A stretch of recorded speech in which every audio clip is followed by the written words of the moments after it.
Assalamualaikum warahmatullahi wabarakatuh. Semangat pagi rekan-rekan STI Surakarta yang saya banggakan. Berjumpa lagi dengan saya Nugroho Agung Cahyono selaku dosen pengampu mata kuliah praktikum perpajakan. Baik, kita telah memasuki pada pertemuan atau pekan ke-8 setelah melewati ujian tengah semester. Dan diharapkan rekan-rekan dapat melaksanakan UTS dengan baik dan mendapatkan hasil yang terbaik pula. Amin. Dan setelah memasuki edisi UTS ini, kita akan berdiskusi dengan topik yang berbeda lagi. Kalau sampai dengan tengah semester, kita fokus pada seri pemotongan dan pemungutan pajak penghasilan, maka di edisi setelah tengah semester ini, kita akan berdiskusi dan belajar terkait dengan beberapa pajak penghasilan. Di antaranya ada pajak penghasilan orang pribadi, pajak penghasilan badan, pajak pertambahan nilai, dan ada juga nanti pengenalan aplikasi elektronik dari Direktorat Jenderal Pajak yang kesemuanya insya Allah akan bermanfaat bagi rekan-rekan yang nantinya ketika di dunia kerja, ketika rekan-rekan berkecimpung sebagai akuntan atau bahkan konsultan pajak dan sebagainya, maka pengisian kapabilitas untuk pengisian SPT tahunan ataupun kemampuan tentang perpajakan itu mutlak dibutuhkan. Baik, kita awali dengan sesi hari ini dengan pajak penghasilan orang pribadi. Nah, untuk PPh orang pribadi di sini telah kita sajikan berupa studi kasus yang cukup lengkap dan terkait salah satunya ada kewajiban yang untuk pembukuan, sehingga nanti rekan-rekan akan berkenalan dengan metode pembukuan yang dilakukan wajib pajak sampai dengan adanya pembuatan rekonsiliasi fiskal untuk mengisi SPT tahunan orang pribadi. Baik, tanpa berlama kita coba simak di screen berikutnya. Kasus PPh atas WP orang pribadi. Nah, ada data wajib pajak yaitu Tuan Brahmana adalah seorang pengusaha perusahaan perdagangan besar barang-barang hasil industri farmasi dengan merek Sehat Selalu yang terdaftar di Kantor Pelayanan Pajak Pratama Jakarta. Dengan data sebagai berikut. Nama Brahmana NPWP 04567640090000 dengan alamat rumah di Komplek Taman Cideng, Jakarta Pusat. Sedangkan alamat tempat usaha yaitu di Jalan Raya Cideng di Jakarta Pusat. Data susunan keluarga dari Tuan Brahmana antara lain ada Tuan Brahmana sendiri selaku suami dan keterangan dia dagang. Lalu ada Amanah, di sini hubungan keluarga sebagai istri, sebagai karyawati. Lalu ada Nia, ini sebagai anak kandung dan bekerja sebagai mahasiswi. Kemudian ada Novia sebagai anak kandung juga sebagai mahasiswi. Ada Yolanda di sini sebagai anak angkat dengan surat adopsi diketahui tanggal 8 April 2014. Dan atas nama Arifin selaku suami Nia yang bekerja sebagai karyawan. Diketahui data keuangan wajib pajak di sini atas usahanya dia dari perdagangan besar, yaitu ada penjualan neto senilai 6 miliar rupiah. Dari penjualan dikurangi retur penjualan yang diketahui sesuai data. Kemudian ada beban pokok penjualan di tahun 2014 sebesar 3 miliar 250 juta rupiah. Kemudian ada rincian beban umum perusahaan dan pengeluaran lainnya, antara lain ada gaji tunjangan dan lainnya senilai 500 juta rupiah, premi asuransi 76.250.000 rupiah, listrik dan telepon 101.250.000 rupiah, biaya perjalanan 126.250.000 rupiah, sewa gedung senilai 100 juta rupiah, bunga pinjaman usaha senilai 125 juta rupiah. ada biaya perawatan senilai 50 juta rupiah, biaya penyusutan 390 juta rupiah, pajak dan retribusi senilai 175 juta rupiah, dan pengeluaran lainnya 15 juta rupiah. Total ada senilai 1.658.750.000 rupiah. Nah, di sini terdapat informasi untuk setiap akun. Nah, di sini maksudnya ada semacam penyesuaian ya. Kalau kita belajar di pengantar akuntansi mungkin ya, itu ada adjustment ya, koreksi-koreksi, penyesuaian ya. Mungkin kalau rekan-rekan mengenal dengan adjustment. Nah, ini sama di perpajakan.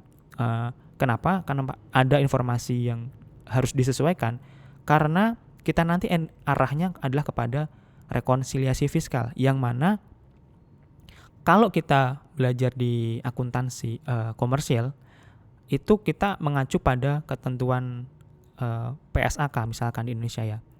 Tetapi kalau di perpajakan di Indonesia itu mengacu pada ketentuan perundang-undangan perpajakan. Nah, sementara antara akuntansi pengakuan secara akuntansi atau komersial dengan secara fiskal atau perpajakannya itu tidak selalu sama dan bahkan ada yang jauh berbeda, sehingga perlu dilakukan penyesuaian yang dinamakan dengan rekonsiliasi fiskal yang menimbulkan koreksi, entah itu koreksi positif ataupun negatif.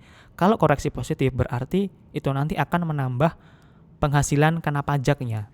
Sedangkan kalau koreksi negatif berarti akan berdampak pada mengurangi penghasilan kena pajaknya dari wajib pajak dalam rangka penghitungan pajak terutang.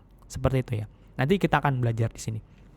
Nah, kita coba analisa dulu, identifikasi. Yang pertama, ada beban gaji, tunjangan dan lain-lain termasuk pengeluaran untuk tunjangan transportasi 62.500.000 rupiah.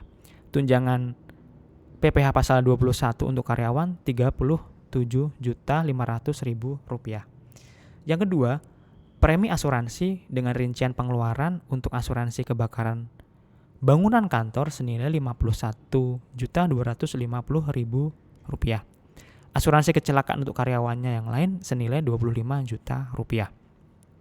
Listrik dan telepon dan dengan rincian pengeluaran untuk listrik dan telepon kantor 75 juta rupiah, listrik dan telepon rumah pribadi 26.250.000 rupiah. Biaya perjalanan dinas meliputi pengeluaran untuk transport, akomodasi di dalam dan luar negeri, serta tiket pesawat dalam rangka dinas sebesar 12.500.000 rupiah. Sewa gudang atau sewa bangunan untuk gudang selama 2 tahun terhitung sejak tanggal 2 Januari 2014 sampai dengan 31 Desember 2015 kepada Tuan Amir dengan harga sewa sebesar 100 juta rupiah dan telah dilunasi pada saat penandatanganan kontrak tanggal 2 Januari 2014. Beban bunga pinjaman telah sesuai dengan ketentuan perpajakan yang berlaku. Biaya perawatan dengan rincian pengeluaran untuk perawatan bangunan dan inventaris kantor 37.500.000 rupiah. Perawatan rumah pribadi 12.500.000 rupiah. Penyusutan komersil sebesar 390 juta rupiah. Penghitungan penyusutan telah sesuai dengan pasal 11 Undang-Undang Pajak Penghasilan berjumlah 337.500.000 rupiah. Rincian biaya pajak dan retribusi yaitu pengeluaran untuk antara lain angsuran bulanan PPh pasal 25 sebesar 150 juta rupiah, pajak bumi dan bangunan kantor 12.500.000 rupiah, pajak kendaraan bermotor perusahaan 7.500.000 rupiah, dan retribusi daerah untuk perusahaan adalah 5 juta rupiah. Sedangkan rincian biaya atau pengeluaran lainnya yaitu pengeluaran untuk sumbangan kepada yayasan sosial panti jompo senilai 6.250.000 rupiah. Sumbangan HUT RI sebesar 5 juta rupiah dan pakaian seragam Satpam senilai 3.750.000 rupiah. Nah, untuk penghasilan lainnya ya itu ada dividen dari PT Suber senilai 125 juta rupiah, bunga deposito senilai 8 juta rupiah, dan hadiah undian berupa mobil senilai 400 juta rupiah. Penghasilan lain tersebut dalam jumlah sebelum dipotong pajak. Jadi masih nilai aslinya. Kemudian diketahui di kolom C penghasilan Nyonya Amanah atau istri Tuan Brahmana ya, itu sebagai karyawati.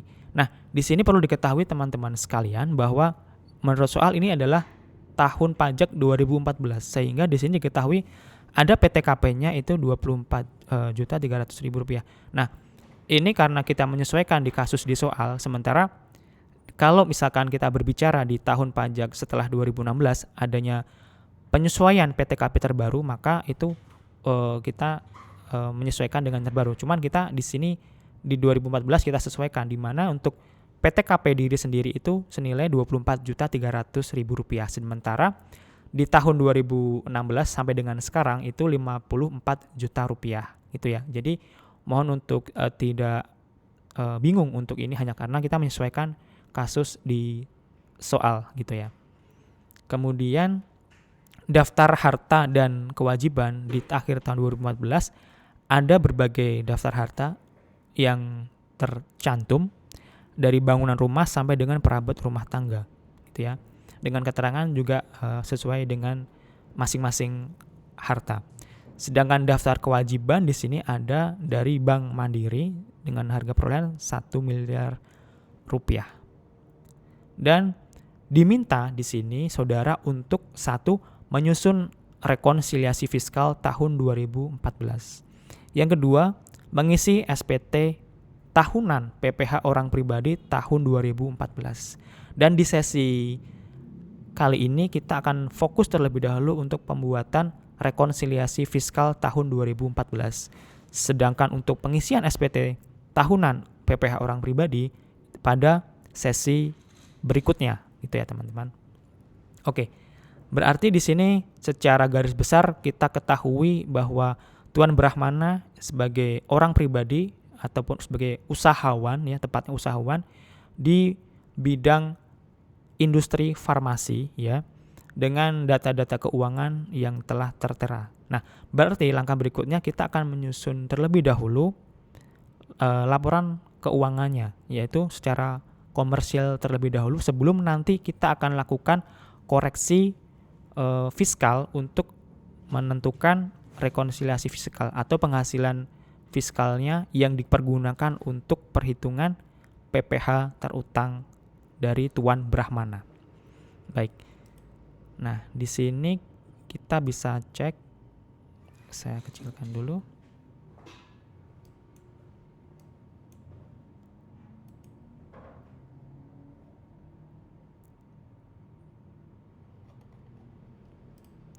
Nah, di sini kita bisa cross check untuk bentuk laporan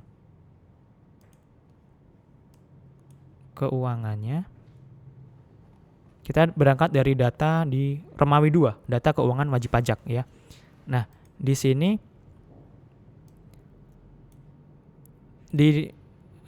kertas kerja penyelesaian kasus PPh orang pribadi Tuan Brahmana tahun 2014.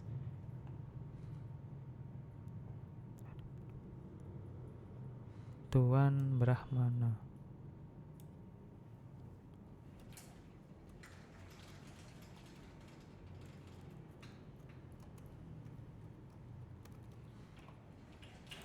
Ya, di sini ketahui untuk sesuai dengan data ini diketahui. Jadi semacam ini summary-nya gitu ya. Summary-nya ada meliputi dari penghasilan neto usaha, kemudian di sini ada nomor uraian secara komersial atau secara akuntansinya yang ini sesuai di data. Kemudian ada koreksi, meliputi koreksi positif dan koreksi negatif dan fiskalnya. Jadi di sini kita summary-nya adalah sesuai dengan data yang ada di soal, di mana penghasilan neto meliputi dari penghasilan neto usaha sesuai sama persis dengan ada di data di soal. Meliputi dari penjualan ya senilai 6250 di sini, kemudian penjualan netonya. Jadi ini kita benar-benar sesuai dengan data, karena memang belum akan dilakukan penyesuaian fiskal. Jadi kita datanya benar-benar sesuai dengan data di Romawi 2 dari kasusnya Tuan Brahmana. Jadi secara garis besar sesuai dengan apa adanya, karena ini secara komersial. Nah, kenapa perlu dilakukan rekonsiliasi fiskal? Kenapa? Seperti yang saya sampaikan di awal tadi, bahwa terdapat diskrepansi atau perbedaan antara ketentuan yang berlaku menurut akuntansi atau komersial dengan perpajakan. Sehingga acuannya pun juga berbeda ketika secara komersial atau akuntansi mengacu pada PSAK, sementara untuk fiskal atau perpajakan pada ketentuan peraturan perpajakan, baik itu undang-undang ataupun peraturan Menteri Keuangan, peraturan Dirjen Pajak dan sebagainya. Sehingga untuk hal itu, untuk menjembatani hal itu, maka akan dilakukan dinamakan koreksi positif maupun koreksi negatif. Maksud koreksi positif di sini adalah ketika koreksi itu dilakukan yang berdampak pada meningkatnya atau bertambahnya penghasilan kena pajak. Sementara kalau koreksi negatif dilakukan ketika itu nanti akan berdampak pada berkurangnya penghasilan kena pajak, dan itu nanti akan diperhitungkan sampai dengan kita menemukan laba secara fiskal seperti itu. Nah, di sini kita sudah saya siapkan untuk kertas kerja rekonsiliasi yang menurut kasus Tuan Brahmana. Di sini, nah, bermula dari soal yang pertama di penjualan, itu di situ tidak terdapat sama sekali koreksi, ya. Jadi sesuai dengan data di sini penjualan tidak ada keterangan apapun, keterangan atau informasi apapun yang perlu dilakukan untuk dilakukan koreksi atau penyesuaian. Sementara di beban pokok penjualan juga tidak ada informasi apapun atau keterangan yang mengharuskan dilakukan penyesuaian. Sedangkan di poin ketiga, beban umum, itu tertera dan terdapat informasi. Nah, di sini yang perlu menjadi perhatian khusus bagi rekan-rekan ketika nanti kita akan melakukan rekonsiliasi fiskal. Jadi di sini untuk beban umum itu mungkin critical point yang perlu rekan-rekan cermati, bahwa kita nanti perlu digarisbawahi mengacu pada pasal 6 Undang-Undang PPH, yaitu istilahnya adalah biaya yang dapat dikurangkan dari penghasilan bruto. Nah, penghasilan bruto itu penghasilan bruto menurut apa? Menurut secara komersial di sini, karena nanti yang akan dilakukan penyesuaian nanti baru setelahnya itu. Nah, di pasal 6 Undang-Undang PPH atau disebut juga deductible expense. Sementara untuk pasal 9 Undang-Undang PPH itu kita dikenal dengan biaya yang tidak dapat dikurangkan dari penghasilan bruto atau dikenal dengan non-deductible expense. Mungkin rekan-rekan dapat mengecek kembali di undang-undang perpajakan, utamanya di undang-undang PPH yang sudah saya posting di Google Classroom, itu meliputi apa saja gitu. Jadi semacam adalah biaya-biaya apa saja itu yang bisa dikurangkan dan tidak dapat dikurangkan, karena nanti itu sangat berpengaruh sekali untuk pengisian di adjustment atau koreksi positif, baik itu koreksi positif ataukah koreksi negatif, dan juga itu nanti akan berdampak pada penghitungan di penghasilan kena pajaknya. Nah, di sini kita cek di yang pertama. Untuk informasi yang pertama itu ada beban gaji, tunjangan dan lain-lain termasuk pengeluaran tunjangan transportasi senilai Rp62.500.000, tunjangan PPH pasal 21 untuk karyawan Rp37.500.000. Di sini tidak ada koreksi yang perlu dilakukan, ya, karena itu semua dapat dibebankan atau dikurangkan dari penghasilan bruto dari Tuan Brahmana itu sendiri. Dan di sini saya cantumkan dasar hukumnya. Jadi ketika kita akan melakukan koreksi, dasar hukumnya apa gitu. Jadi peraturan mana yang telah mengatur bahwa akun atau pos ini dapat dikurangkan atau dikoreksi atau Tidak, sehingga kita tahu tidak hanya sekadar ini dikoreksi, ini tidak, tapi kita harus tahu payung hukumnya itu diatur di mana. Nah, di sini sudah saya tambahkan di kolom dasar hukum, gitu ya. Jadi nomor 1 tidak ada koreksi, berarti nilainya dapat dibebankan semua senilai 500 juta rupiah sesuai dengan data di sini ya. Di sini 500 di poin 3.1. Kemudian di poin 3.2 kita cek apakah ada informasi di sini. Nah, premi asuransi dengan rincian pengeluaran asuransi kebakaran bangunan kantor senilai Rp51.250.000. Asuransi kecelakaan untuk karyawannya senilai Rp25 juta. Nah, di poin B di sini total, di sini juga tidak ada koreksi yang perlu dilakukan karena jenis-jenis premi asuransi ini karena dibayar oleh perusahaan, oleh wajib pajak sendiri, maka dia di sini selaku pemberi kerja, maka itu bisa dibebankan semuanya, kecuali apabila premi asuransi itu dibayarkan oleh si karyawan gitu ya, dari karyawan pribadi, dia membayar sendiri, maka itu tidak boleh dibebankan karena itu nanti dan atas klaimnya pun tidak boleh menjadi objek pajak gitu ya. Jadi untuk poin kedua, premi asuransi itu tidak ada koreksi yang dilakukan. Kemudian yang informasi ketiga, atas listrik. Nah, di sini ada pengeluaran listrik dan telepon kantor senilai 75 juta, listrik dan telepon rumah pribadi 26.250.000. Nah, ini untuk angka 26.250.000 karena untuk rumah pribadi. Jadi perlu diketahui bahwa ini listrik telepon senilai 101 juta, tetapi di antaranya ada nilai 26.250 ini digunakan untuk kepentingan pribadi. Nah, kita koreksi di sini untuk pribadi karena kan tidak berkaitan dengan kegiatan usaha atas bisnis atau usaha yang dilakukan oleh Tuan Brahmana di industri farmasi, tetapi itu di kepentingan rumah tangganya dia sendiri gitu ya. Nah, dasarnya apa? Kita di pasal 9 ayat 1 huruf B. Jadi segala bentuk pengeluaran untuk kepentingan orang pribadi dan sebagainya itu tidak dapat dibebankan gitu, tidak dapat dikurangkan dari penghasilan bruto atau non deductible expense gitu ya. Jadi nilai 101 juta ini dikurangkan, kita koreksi positif ya. Kenapa? Karena angka kalau artinya kan itu nanti akan tidak dapat dikurangkan sehingga kan akan menambah penghasilan kena pajak dari Tuan Brahmana, sehingga angka yang diperoleh fiskalnya nilai 75 juta rupiah gitu ya, yang boleh dibebankan. Kemudian di angka berikutnya ada biaya perjalanan. Kita cek di biaya perjalanan meliputi pengeluaran untuk transport, akomodasi di dalam dan luar negeri, serta tiket pesawat dalam rangka dinas senilai 12.500. Nah, di sini karena itu semuanya terkait dengan dalam rangka dinas, maka keseluruhan atas pengeluaran biaya perjalanan dinas itu dapat dikurangkan gitu ya. Semuanya dapat dikurangkan karena terkait dengan kepentingan dinas, tidak ada yang terkait dengan kepentingan pribadinya dia.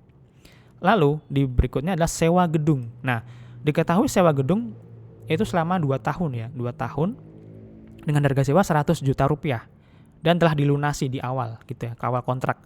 Nah, berarti di sini perlu diketahui bahwa ini untuk 2 tahun gitu ya. Tetapi yang secara pajak kita hanya bisa mengalokasikan itu sesuai dengan per tahun. Artinya apa? Artinya bahwa untuk nilai 100 juta rupiah itu yang bisa dialokasikan pembebanannya di tahun 2014 adalah berarti separuhnya. Karena itu 2 tahun berarti setahunnya saja berarti 50 juta rupiah. Dengan dasar hukumnya adalah pasal 6 ayat 1 huruf B terkait dengan pengalokasian atau pembebanan biaya gitu. Sementara untuk 50 juta yang berikutnya berarti di tahun 2015 gitu ya. Lalu bunga pinjaman usaha. Nah, di sini bunga pinjaman usaha telah sesuai dengan ketentuan perpajakan yang berlaku, berarti bisa dibebankan semuanya gitu. Berarti nggak ada masalah. Berarti 125 juta rupiah nggak ada koreksi gitu ya. Kemudian di bagian biaya perawatan. Nah, kita cek biaya perawatan dengan rincian untuk perawatan bangunan dan inventaris kantor 37.500.000, sedangkan perawatan rumah pribadi 12.500.000. Nah, berarti untuk nilai 12.500.000 ini tidak terkait dengan usaha yang dilakukan oleh Tuan Brahmana, berarti harus dikoreksi positif senilai Rp12.500.000, sehingga tersisa yang dapat dibebankan atau diakui Rp37.500.000. Dasarnya apa? Pasal 6 ayat 1 huruf A Undang-Undang PPH. Kemudian di poin 8 ada penyusutan. Nah, di sini diketahui penyusutan komersial senilai 390 juta. Sementara perhitungan sesuai menurut ketentuan perpajakan di pasal 11 UU PPH ternyata diketahui Rp337.500.000.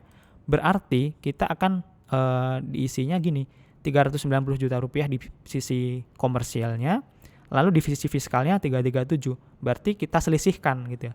Kita selisihkan, berarti kan lebih gede yang pembebanan secara komersial kan. Maka berarti di sini ada koreksi positif senilai Rp52.500.000 gitu ya.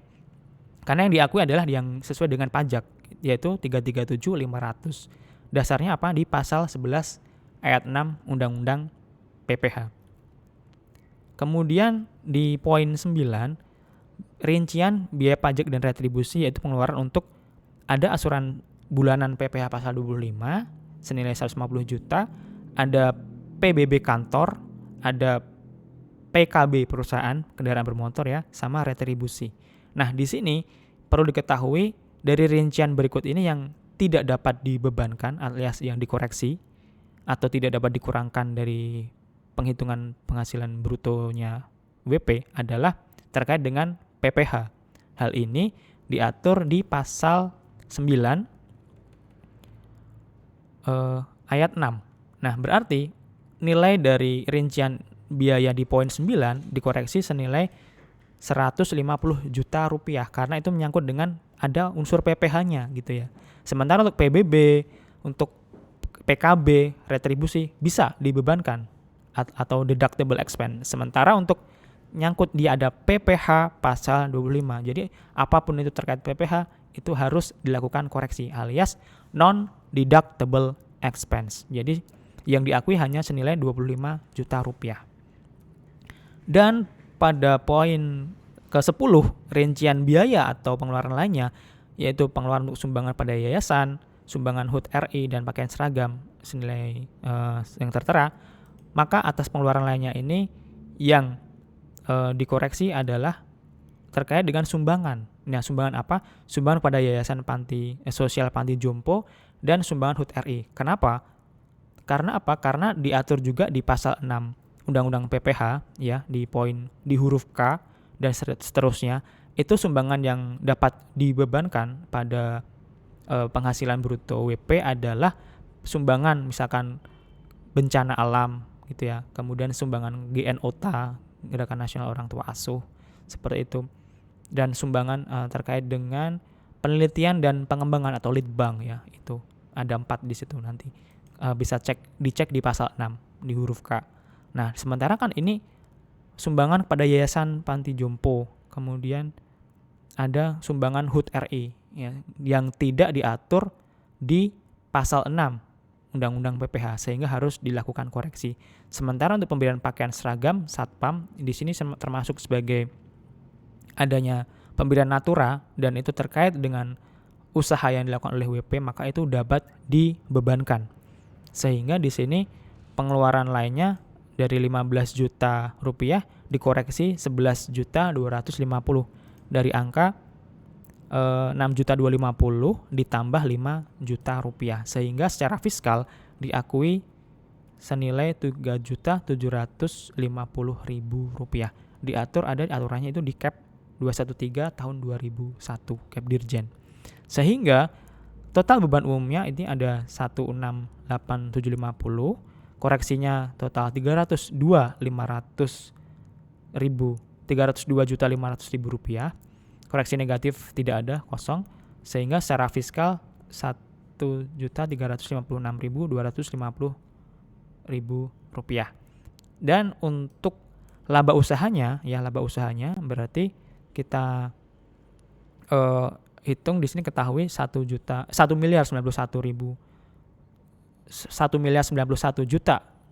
Rp250.000 secara komersial.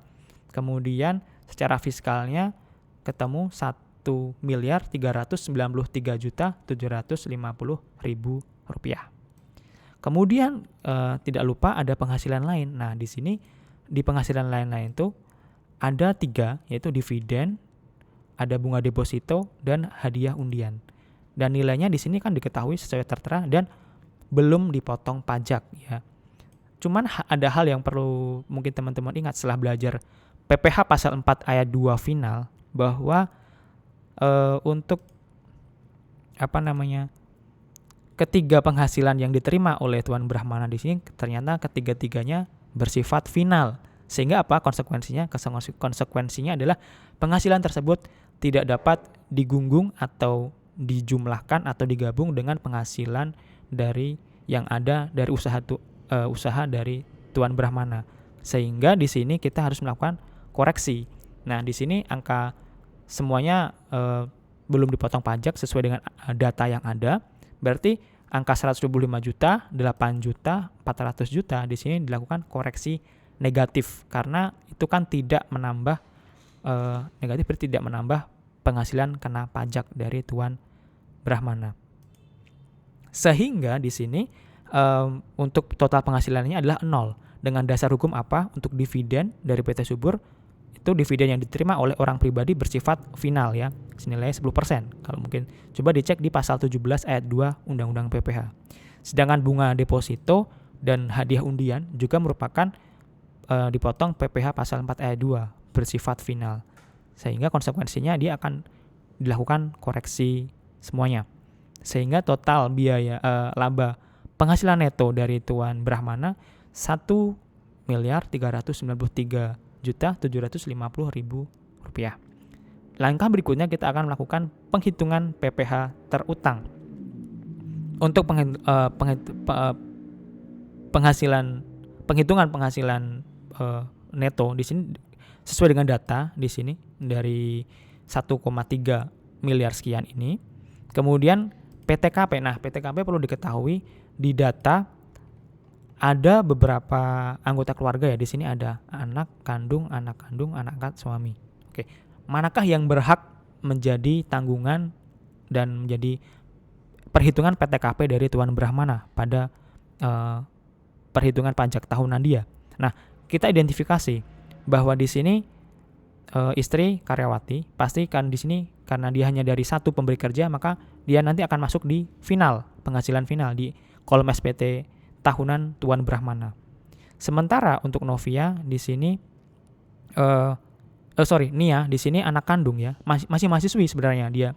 Dan selama itu masih belum bekerja dan usianya maksimal 18 tahun, maka akan menjadi tanggungan dari kepala keluarga. Tetapi ada keterangan dia telah menikah gitu ya, yaitu dengan Arifin sebagai suami Nia. Sehingga itu akan menggugurkan status dari Nia sebagai tanggungan dari Tuan Brahmana. Jadi bisa dicek teman-teman di pasal 8 Undang-Undang PPh juga itu selama wajib pajak itu telah menikah ataupun pernah menikah itu, maka dia tidak berhak untuk masuk tanggungan dari kepala keluarganya di sini. Dalam hari ini adalah kasus ini adalah Tuan Brahmana, sehingga Nia di sini dicoret dari daftar PTKP. Sedangkan untuk Novia itu anak kandung Tuan Brahmana masih mahasiswi, maka dia berhak. Sedangkan untuk Yolanda adalah anak angkat. Pada dasarnya anak angkat berhak untuk menjadi tanggungan dalam PTKP, tetapi ternyata surat adopsinya baru tertanggal 8 April 2014. Sementara kita ketahui keadaan yang memperbolehkan seseorang menjadi tanggungan adalah per keadaan awal tahun, yaitu 1 Januari. Nah, sementara dia adopsinya baru dimasukkan dalam sebagai daftar anggota keluarga tanggal 8 April 2014. Berarti tidak berhak. Maka si Yolanda di tahun pajak 2014 tidak berhak sebagai tanggungan dari Tuan Brahmana. Tapi dia bisa diikutkan di tahun pajak 2015. Seperti itu. Gitu ya, teman-teman. Jadi di sini PTKP-nya 28.750.000.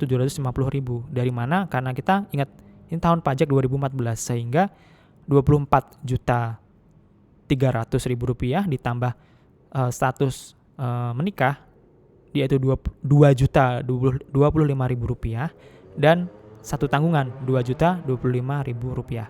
Untuk tahun pajak 2016 sampai dengan sekarang tinggal disesuaikan ya. Mungkin teman-teman tinggal penyesuaian di PTKP aja. Yaitu Rp54 juta untuk diri sendiri, status kawin Rp4.500.000 dan tanggungan per orang Rp4.500.000 maksimal 3 orang. Sehingga ketemu penghasilan kena pajaknya adalah Rp1.365.000. Dan PPh terutangnya di sini bisa dilihat sesuai dengan data, tinggal menyesuaikan dengan perhitungan di pasal 17 sesuai tarif. Karena di sini dia di atas Rp500 juta penghasilan kena pajaknya, maka dia sampai dengan layer atau lapis keempat terakhir ya. Sehingga ketemu PPh terutangnya Rp354.500.000. Kemudian dikurangi dengan kredit pajak. Kredit pajak ini diketahui data tadi ada ini ya, angsuran bulanan PPh pasal 25 tahun 2014. Nah, ini sebagai kredit pajaknya dari Tuan Brahmana, sehingga sebagai pengurang dari angka Rp35.500.000 dikurangi Rp150 juta. Sehingga PPh yang masih harus dibayar adalah Rp204.500.000. Dan angsuran PPh pasal 25 tahun pajak berikutnya itu 1/12 dari angka Rp441.500.000, yaitu ketemu Rp29.541.000 sekian gitu ya. Jadi untuk PPh orang pribadi bagi teman-teman itu hal yang mungkin hal baru, dan kita juga belajar terkait dengan tidak hanya mungkin di semester sampai dengan tengah semester pemotongan pemungutan, tetapi di PPh-OP ini sudah dengan rekonsiliasi fiskal. Begitu juga ketika kita nanti belajar di PPh badan, maka itu ini terpakai gitu, kecuali di hitungan PTKP, karena kan kalau perusahaan atau korporat tidak memakai PTKP karena badan ya. Sementara di sini adalah orang pribadi yang melakukan pembukuan, maka di penghitungan PPh-nya dia maka akan menggunakan rekonsiliasi fiskal seperti itu. Dan semoga apa yang dapat saya sampaikan pada sesi kali ini dapat dimengerti oleh dan dipahami rekan-rekan, dan sekiranya ada hal-hal yang ingin ditanyakan atau didiskusikan, silakan teman-teman dapat melakukan diskusi pada Google Classroom ataupun LMS sesuai dengan jadwal yang ada. Begitu teman-teman, semoga tetap selalu semangat dalam menyimak pembelajaran selama pembelajaran daring ini. Stay healthy and keep positive thinking. Terima kasih. Wassalamualaikum warahmatullahi wabarakatuh.